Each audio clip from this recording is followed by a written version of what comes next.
This has been Bai E. Thank you very much for joining me once again. I have a special guest who I'm speaking to, and I'm really excited because I've seen a lot of work that Susan here, and I'm going to introduce her, and she can tell you a little bit more about herself. But I've seen some amazing things that she's doing. I watched some videos on YouTube about just the advocacy work that she does for people living with HIV. And once I saw all that she was doing, I had to reach out to her, and I'm so grateful that you, Susan, agreed to an interview with me. So thank you, everyone who's watching this. Thank you to our viewers for joining us. Susan, thank you, and welcome to The Weight She Carries. How are you? Thank you. I'm good. Thank you so much for availing the platform. Great, great. Now, Susan, your full name is Susan Wairimu Metta, correct? Yes, that's my full name. Okay, wonderful. So, Susan, tell me a little bit about yourself. You know, I've mentioned briefly here that you do advocacy work for people living with HIV, but tell me what you're passionate about. Tell me who you are in a nutshell. Okay, as you've said before, my name is Susan Wairimu Metta. I'm from Kenya. I'm 40 years old. I'm HIV positive. I've been living positively for the last 3 years. I tested positive in January 2019. I'm a certified HIV counselor, and I'm also an entrepreneur. I deal with a lot of cosmetic stuff and also hair. Yeah, and I'm also a motivator, a peer educator, and I also do a lot of advocacy work in regards to, the rights of people living with HIV, and so forth. Wow, that sounds like a full plate that you have there. You must be very busy with your work. Yes, I get at times I get really busy, and especially when I'm called to, because my services are pro bono. Like for me, it's a ministry of saving lives. So the counseling part comes for free. So I normally I will get calls. People will be like, there's somebody who's refused to, take their meds. There's somebody who has refused to enroll. There's this person who's scared to go and test. So it comes anytime. So I'm freelance, because the good thing about the cosmetic part is I can sell it online. So I'm not quite busy. So I only deal with matters, dealing with people living with HIV. Okay. Yeah. So Yeah. you mentioned that it's been about 3 years or so since your own diagnosis. Yeah. Can you talk to us about how you discovered, kind of leading up to when you got tested and then received the diagnosis? So I'm a former hotelier by profession, and I was doing reservations management. So I've been working in South Sudan on and off on short contracts. So in 2018, I had gotten a new job, a very good job that is, but it was I was going through under a lot of pressure, and I started losing a lot of weight, and I remember my mom was sick at that point as well, so I was frustrated, and then I was in a relationship that was very rocky. So there was a lot that was happening in my life. So I was, literally losing weight. But I thought, it's just the normal, you're working too much, you don't have time to eat, you're stressed. So first I assumed, then around towards October, where I was working in South Sudan, the government had an issue with my employer. So we were literally shut down and evacuated out of the country. So I think that was another shocker. And then from then, that's when now I started losing weight massively, and I started losing even my hair, to a point to come out in like if I do strong braids, because the hair now is weak, it started falling on in patches, and then I would lose like 10 kgs in 2 months, or 15 kgs. Wow. And then my skin started becoming rough. My appetite started going down. So by the time it was around end of December towards January, I'd reached a point I couldn't eat, because if I eat, it's just a running stomach. My appetite had gone to zero. My skin was just hanging, all this, and I had a lot of opportunistic infections. So around the second week of January, around 14th, I called myself for a meeting and I told myself, instead of me sitting here and I don't know what is eating me, I would rather go to the hospital and get checked. As usual, the first thing you go for is Google. Then Google tells me HIV, cancer, So I take myself to the hospital, but when I reached there, I got so scared, I went back home. And then after 2 days, that is 15th, I called my two sisters, my followers, and I told them, you know what, I am thinking I need to go and test for HIV and I need your support. And they were like, it can't be possible. I'm like, it's very possible because clearly there's a problem. So I walked into a clinic. I didn't even go for counseling because I'd already told my mind I'm going to do a HIV test. I tested positive and I started my meds on the same day because I'm this person who loves myself so much, and I didn't want to think of a scenario. At one point, I would be so down just because I didn't want to take my meds. So I started my meds on the same day on 16th January 2019. Wow. Wow. Yeah. That has, yeah. And just to think that you'd been so sick, right? And sometimes just mentally trying to understand what's wrong with me, what's wrong with me. And then when you finally get the answer, sometimes the diagnosis can be somewhat of a relief because now you have an answer. Now you can begin to take steps towards getting yourself healthy. Mm-hmm. Wow. So Yeah. how did you process that? Did it hit you at that time, then and there, the gravity of the diagnosis, or did it hit later? I think the moment I saw my results, it's kind of weird, but it was kind of a relief. Because at the point that I was in, I knew if I had cancer, then it would be a matter of maybe months or weeks. So it was a relief, yes. But because I'd already, I'd prepared myself throughout for a month, I was like, something is wrong. But I think that night, because even my sisters refused me to go home alone. So they were like, you have to come with us because we don't know, like maybe you'll be suicidal. And, because even the doctor wasn't expecting a calm person. So I remember that night I couldn't sleep. I was sleeping in a separate bedroom and I just started crying because now I think the fear for me was, what if the medication doesn't work with me? What if I fail on this medication? I don't want to die. I mean, I have so much to live for, and I don't know how this will go with me, because at that point I was almost on full-blown AIDS because it had literally eaten me up properly. So I remember I just knelt down. I'm a spiritual person, and I just prayed God, and I told him, I don't know what is ahead of me. I don't know what's gonna happen, but just give me the strength. That's all I need. So yeah, I think the challenge wasn't accepting because I'd already accepted, because I'd prepared my mind. The challenge was because the virus was very high in my system. The first 3 weeks, the virus fighting with the medication was now the challenge, because you find at times I could get like very sick to a point I get memory lapses and what have you, shocks when I'm alone. That was the only challenge that I went through, but I accepted myself I think I have a very strong personality, and I'm this person who doesn't give up in life. I think that is what has really helped me with just accepting the situation. Yeah, yeah, yeah. So at this time you mentioned that you were quite sick. Do you know how long you had the virus at this point?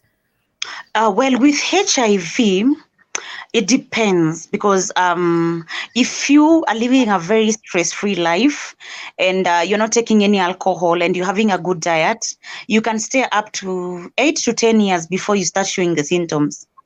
But again, if you're living a stressful life and you're taking alcohol and what have you, it can react very fast, unlike somebody who's not. So I can't tell exactly, because remember, I'd lost a job, I was going through pressure, I was drinking a lot, my relationship was rocky. So clearly those were factors that might have made me get sick faster than somebody who just. So I can't exactly tell when I got it. Okay. Yes. It's only been 3 years, but you're such a strong person, and it comes across because you have this beautiful smile on your face. And it takes many people, I would imagine it would take them a long time to process and then want to keep it as a secret because of the stigma, right? But then for you, you have decided to be open and to share your story. When did you decide to open up, and why? Okay, for me, it's because I wanted to own my story, because there's a scenario that happened. So remember before I'd mentioned my hair had started like literally falling off, then it was kind of weak. So this person who sticks to one hairdresser, and it's just within where I live. So I went and I thought we were friends because we've been friends for so long. And I told her this is the reason as to why my hair has been falling off. I decided to go and test, and these are the results. She was very comforting. But shockingly, before the end of the day, everybody who knows me was literally calling me because so and so told them, and then they were now spreading it. Others even came to my Oh house. no. Is it true that, I felt so bad. I got scared to a point like I was like, I'm an outgoing person. I couldn't go to a restaurant or I couldn't go anywhere around the city because I live in a place called Kitengela. I couldn't go around Kitengela because, you have that fear of the unknown. Like you don't know who knows who's looking at you and, Yeah. stuff. So because of that, I thinking of why can't I own my story? So that even if people hear, they'll be like, she already owns her story. It is better coming from my mouth because with that, I'll have freed myself from the stigma of being gossiped or talked about. So on my first anniversary after turning 1 year, is that when I went public about my status. So I went on my social media platform, the main which is Facebook, and I remember somebody approached me, and she's called Diana Cage. She deals with cancer patients. She's the first person who approached me to give me a platform to come out, and that's how I came out and I owned my story. Yeah. How did it feel after letting it out and making that public on Facebook? I felt like it's like you're locked in a closet and then all of a sudden you're out and you can smell some fresh air. Like you're no longer scared that so and so knows. After all, I mean, it's not like you're gossiping me. It's something that I talk about. So I felt so relieved because I'd lifted some, baggage over my shoulder, some weight, because I could no longer like feel like I have to go checking who's looking at me and stuff. So it was one of the greatest feeling ever, feeling like I'm free finally. Yeah, yeah. Wow. Now you mentioned that your hairdresser had like she had a negative reaction to you confiding in her and letting her know the reason why your hair was falling out. What about other family members and friends? Did you open up to them at the time soon after you found out your diagnosis, or did you kind of keep it quiet until you're about to announce it to the world? So I'm actually an ambivert. So I have friends. Mm. I'm very like social on the outside, but I have my space in the inside. So I have very few close friends, and the few close friends have been my support system since then up to today. Actually, we laugh about it because there's one of them when I told her about it, she literally cried so much. I'd gone to her office and I was the one comforting her instead of her, like Oh, comforting me, and I was telling her it's yeah. okay, like if I'm okay, I mean clearly then we all gonna be fine. So my closest friends have been there, they've supported me. My family, my two sisters, I only have two sisters.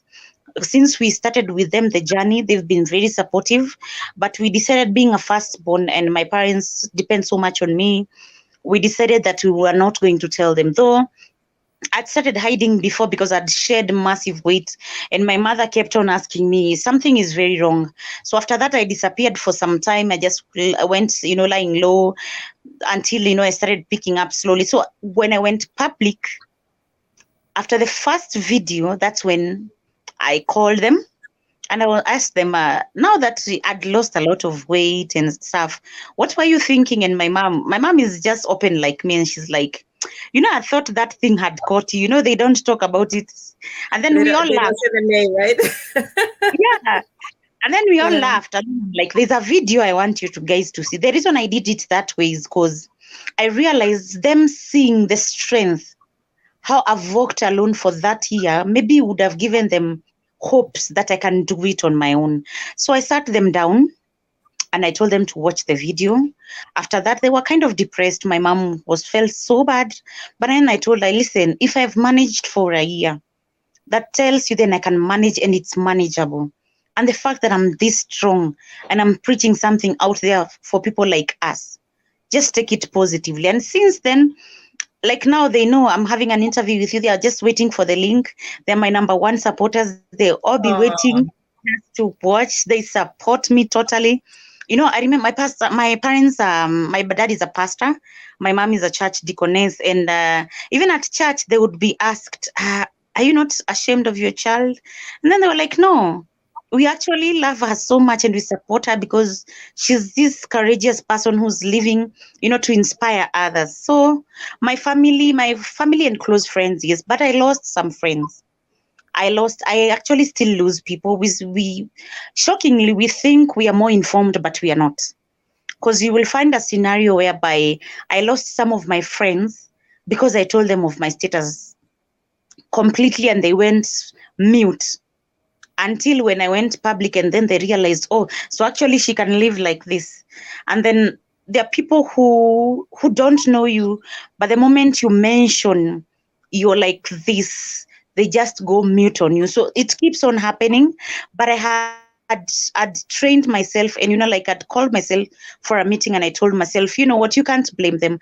I'm one person who used to be very judgmental. If I see you with pink lips, I would think, you're HIV positive or your skin is funny. So if I was thinking like that before, I mean, they're human beings.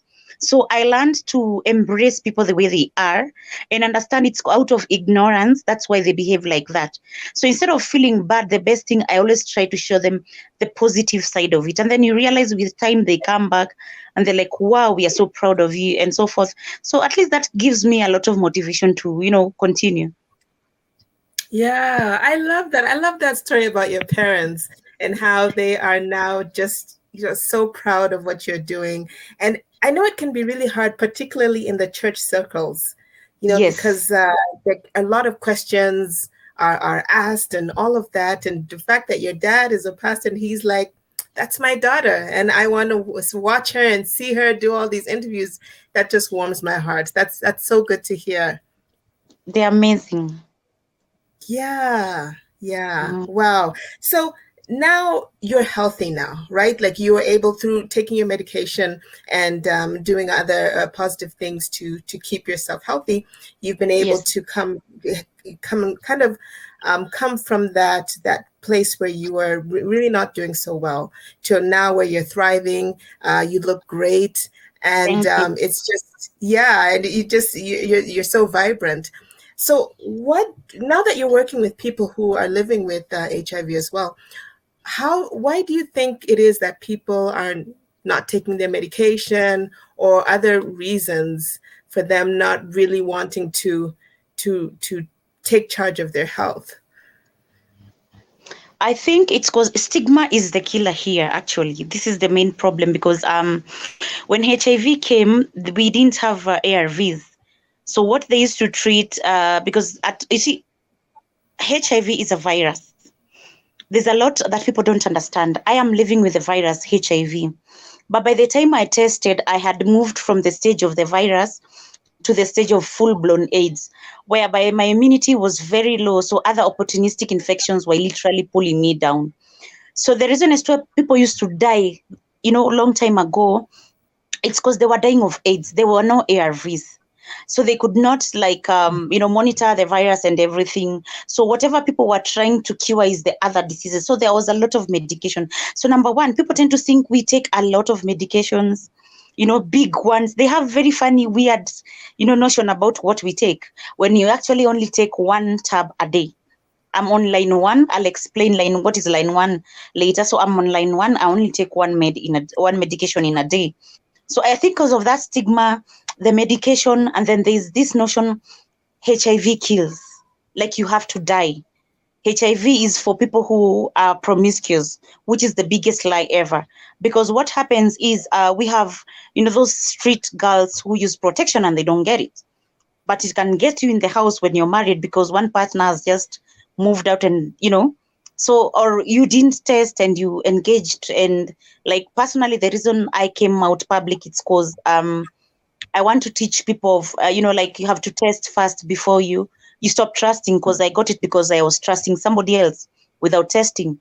So there's a lot of notion that goes, around the stigma. So people are so scared. They think if I get it, I should be ashamed.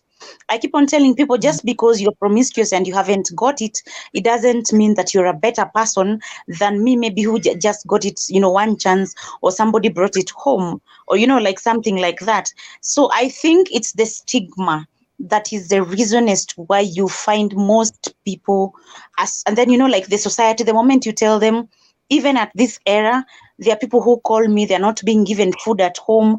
People don't want to wash the utensils. They don't want to engage with them. Stigma Wow. is the biggest issue with HIV, even up to this moment. And then there's a lot of stigma, and then there's self-stigma. Because of the stigma, now you Mm. start telling yourself, oh, I'm going to die. Oh, I'm not going to live. Oh, I'll not be loved. I should be ashamed. Sorry to say this, I tell them that is just nonsense. I mean, we are living in an era whereby HIV is the most manageable condition. And I am in a support group where we have somebody who's 34 years, who was literally born with it. She has 2 kids who are HIV negative. That tells you somebody with HIV can live for so long. I don't believe somebody with high blood pressure or diabetes or cancer could last for that long. So there's a lot that people are Mm. not aware. So the stigma is the major reason as to why people are so scared about HIV. Yeah, that's a great point that you bring up there, because I think, and even now, like there's this understanding, like science proves that there could be one couple who is HIV positive, another who's HIV negative, and the one who's Mm, positive is will not be transmitted to the negative partner because if their viral load is undetectable. yes. Yeah. But unfortunately, people don't realize.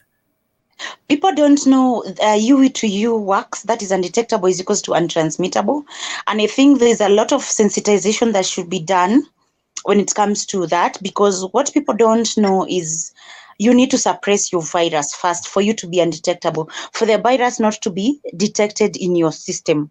Like personally, because I love, as I said, I love myself so much, I started my meds from day one. So by 6.5 months, I'd reached the LDL, which is the zero level of it's not being detected. It's there in the system, but it's suppressed completely. And since then, my records have been clean, undetectable, undetectable, undetectable. So that means I cannot actually pass it to the other person because now the virus is dormant. But most people have, they don't know that that's not a leeway to now go having other partners. Because as you're thinking now you cannot transmit, you can actually go with somebody maybe who is negative or something. If you have not tested that person might have been infected unknowingly. Ooh. So they give you another new strain that comes and actually affects your medication and mutates the virus to something stronger than what you're taking. So actually, there are things we call reinfections. So as much as I'm undetectable, I cannot transmit, I'm still at risk if my partners, or let's say if my partner is not somebody who's straightforward, or how are my ways when it comes to engaging with the other sex or what have you. So people need to understand, as much as you're undetectable, kindly you just need to take care of yourself, because when you get other infections, that's why I go back to line 1, line 2, and line 3. Okay, line 1 is where we take one medication in a day, but for those people who fail by maybe not adhering to their medication, or maybe because they've gotten other strains and the virus mutates to something strong, they take up to between 3 meds in the morning or 4 meds in the morning and the evening. So that's 6 to 8 meds in a day. And then we have line 3, whereby you can actually buy that medication because the virus has become so strong and the medication is expensive. So also adherence plays part in being undetectable and you cannot transmit, because if you don't adhere to your medication, because this tablet suppresses a virus for only 24 hours. So if you check on my phone, I have an alarm at 8:58 in the morning. It tells me, get up, it's time to check on your meds. At 9 sharp, it tells me it's time to take on your meds. So every day at 9 in the morning, that's my time. I take my meds. So because I'm practicing adherence, that is why I've been able to maintain being undetectable for that long. Wow. Yeah. Yeah. You touched on something very important there about there being many different strains out there. And I think that's probably something that people don't realize is that there are different HIV strains. And Yes. even though you may have one, that's not a license to go out and do whatever, like you said, because you may actually find yourself contracting different strains and making your situation more complicated. Yeah, people need to understand we have strains. Um, Given the fact that I counsel people a lot, and especially men, I'm sorry to say this, men are the most affected than women. Actually, I think women were just made strong beings. At one point, we'll just pick ourselves up and move. But you will find with men, there's that mentality of bitterness. So you find they have this Mm, attitude of, I've got it. So I also want to kill somebody else. I'm not dying alone.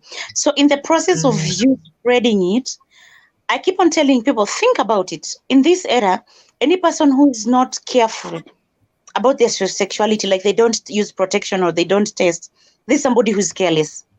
It's automatic. yeah. So when you're thinking you're literally killing them, you might be picking something very strong from them that comes and kills you very fast. And when the more a strain mutates, the more poisonous it comes to your body. So people need to be very careful and just accept, and love themselves and then just live a faithful life. It doesn't cost anything. Yeah, yeah. Yeah. Yeah. Okay, let's talk now that we're talking about, just trying to make sure that people who are HIV positive have a good understanding of the different strains that are out there. Let's shift into dating because that is obviously something that plays a big role in many people's lives. Whether if you're unmarried, then it's quite likely that you are looking for a partner, a life partner. What has your experience been when it comes to dating? I will tell you it's challenging, and it's challenging because of this. Whether we are positive or HIV negative, relationship are just still the same. I mean, we're just going through the same relationship issues. So first, there's always a challenge in getting the right person. But again, the biggest challenge is on our side because getting somebody who's HIV negative who can accept you for your status, it's not unless somebody is very exposed and well aware about, matters concerning people living with HIV. So that's a challenge. You'll find somebody will come to approach you, but because maybe they think you're beautiful and they just want to test the waters, they think you're vulnerable, so they want to take advantage of you. So you have to be very careful and very smart. And then there's the other side whereby people like us, like the HIV positive, you want to date somebody, but you realize this person, maybe they're not. As I said, there are people who are moving around. So you're literally scared of getting another strain. So you'd rather be safe, when you're single. Or this person is not mentally stable in terms of they have not accepted and they are bitter and, like stigmatizing themselves. So this is a very toxic person. And let me tell you something, you do not want to date somebody who has not accepted themselves because self-blame will always be there. Oh, you're not doing like this because I'm like this. Oh, you're taking advantage because and this is what I preach almost every week on my wall, that just because you're of the same status doesn't mean we are compatible. I'm only going to date Mm, someone who we are compatible with. Number two, just because I'm HIV positive, I am not lowering my standards. I will never be desperate for anything. I will still keep the same standards. The right one will come along. So I think the challenge for me, it's because, like I put my foot down and I'm like, this is it. I don't entertain, you know, nonsense or people trying to play around or thinking I'm desperate or thinking because you're the same set as we have just to date. No, I want somebody who's, somebody that we are compatible. I don't care if they'll be negative or positive. I've tried to date like twice since I tested positive, and with somebody who was HIV positive as well. And as I said, the mental health is very important of somebody who's living with HIV because that person will carry a lot of baggage and then put the baggage on you. So you will realize you've reached a point, and then somebody wants to take you back, you relapse. And HIV and stress and frustration don't get along. So it's very paramount that I get somebody who's at par with me. Yeah, so it's quite challenging. Yeah, I'm still single, but I'm waiting. I'm not in a hurry. Yeah. Yeah. I love that attitude that you have. And when I reached out to you, I mentioned that we have a lot of women in our community who, for whatever reason, because of their past or maybe decisions that they've made, they feel as though they're unworthy of love. And the month of February can be very difficult for women who feel that way. And so that's why I Yes. reached out to you, because I love the positive outlook that you have. And just the fact that, listen, don't get it twisted here. I Mm-hmm. still have my standards here. You know, you still need to come correct when you come to try to talk to me. So what kind of Exactly. advice do you have for women who are feeling, oh, maybe they're HIV positive, or maybe it's something else? Maybe they have infertility issues. Maybe they've been told that they cannot bear children, or some health issue that they feel will interfere with their dating life. What advice do you have for them? Self-love is key, and self-acceptance. You need to love yourself enough to know what's good for you. I tell people like this: when you walk into a supermarket, you'll find one product, maybe from different companies with different kind of prices, where you place yourself on the shelf in a supermarket determines who you approach. You're literally what you attract. So as you're Mm. loving yourself and you're accepting yourself, have you worked on you? Have you worked on the bitterness and the like the self stigmatization? Work on you first. Get over that bitterness, heal, accept, love yourself enough to know your worth and your value. Never be desperate under any circumstances. You'd rather be late but get it right than Ah, rush and get it wrong. So I'll yes, just tell yes. them to just love themselves. Don't feel like I'm 40, and you can imagine I'm not even worried. So I don't know why people should be always in a, feeling like I'm running out of time. So, like I should just get whoever comes along. No, you don't want to make that mistake that you regret for the rest of your life. Just take your time and do it right. So just self-love and self-acceptance. Have your standards, value yourself, love yourself, and never be desperate for a relationship. Yes, yes, yes, yes. I love all of it. So well said. Thank you. So tell us, you said you're very active on social media in terms of your advocacy work. So tell us a little bit how people can get in touch with you. What kind of things do you help people living with HIV? What services do you help them with so that they know how to find you and what to expect? So what I do is first, what I love doing on my social media accounts is sensitization and HIV awareness. At least I try to make sure people are aware of what is like living with a person who is HIV positive, or our daily life, how we do things. I teach them the things that actually they don't know. I also do a lot of a lot of inspiration, and encouraging people, because you realize there's somebody who's in there who's looking for a voice, just to tell them it's okay, and you can be, like you can be better, you can accept yourself. So normally when I do all this and peer education, you realize people will come back to you and tell you on your inbox, you don't know what you do for me. Every time when I Mm. wake up, just go to your wall, I feel motivated, just wake up and do something every day. So that makes me feel so good. And then there are scenarios whereby people are referred to me. Maybe they've tried to commit suicide, they have not accepted their status, so I actually counsel them, I work with them. There are those, and I'll tell you something, there's nobody who has passed through my hands and has failed. Never ever.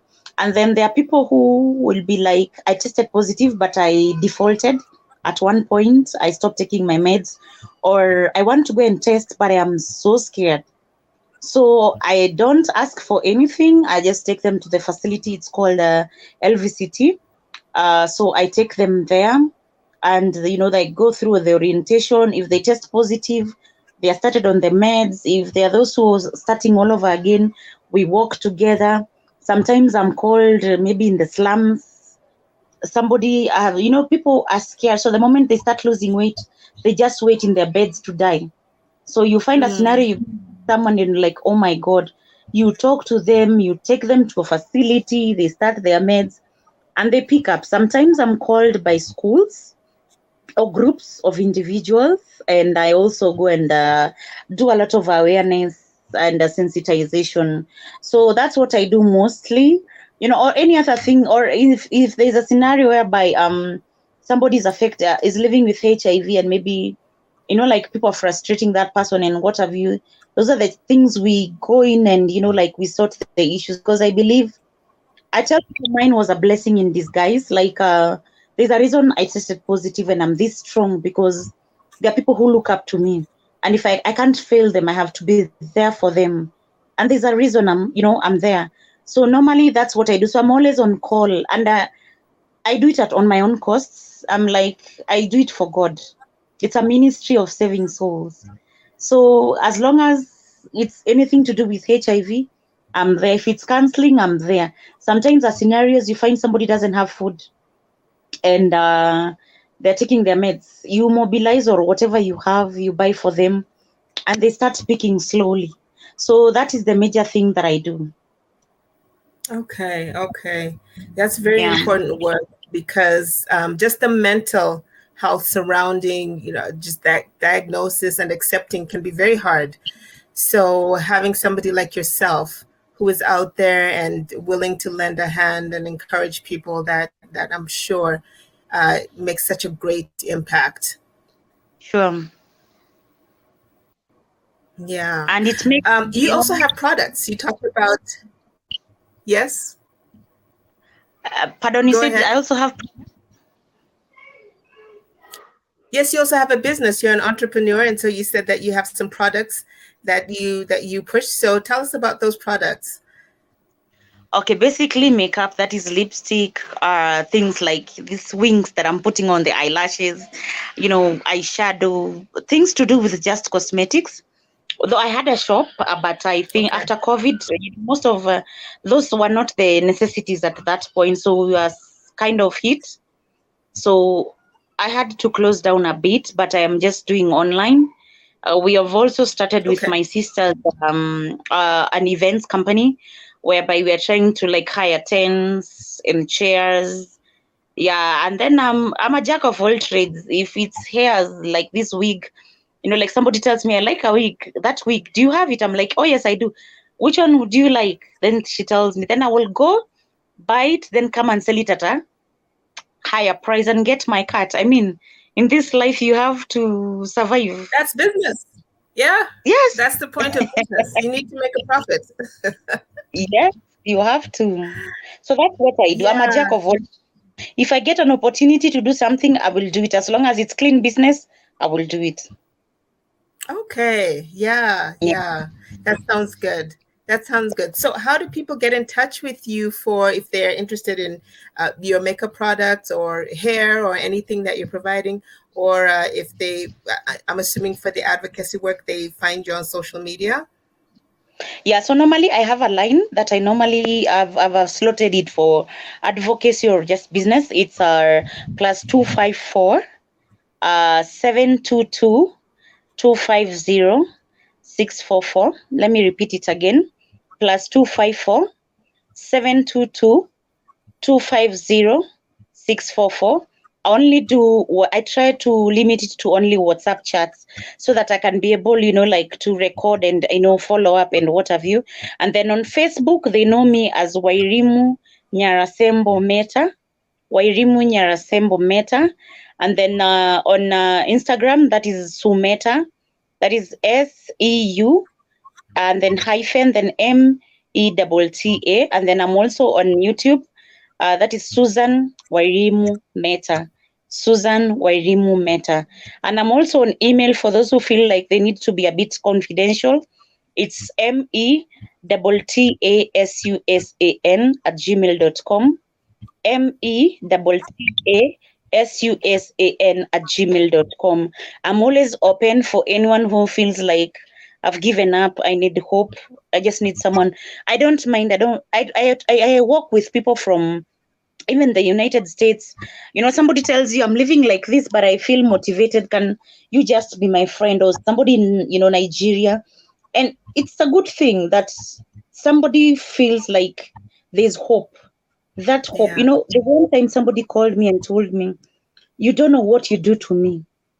Because of Mm. you, I'm whom I am today, and I'm where I am because of you. So I just do Yeah. it selflessly. That's for me. That's all. The rest, God knows. Yeah. Yeah. It sounds so fulfilling. Yes, it is. There really is a lot of people out there who are holding so strongly to this notion that my life is over. Like there's nobody's going to want me, nobody will love me. I'm just going to die a slow, painful death, and I don't want that. So I'd rather take a drastic measures. But when they see somebody like yourself, you can show them the light and show them that no, you're just as valuable. God loves you the same, Mm-hmm. and there is so much life to live.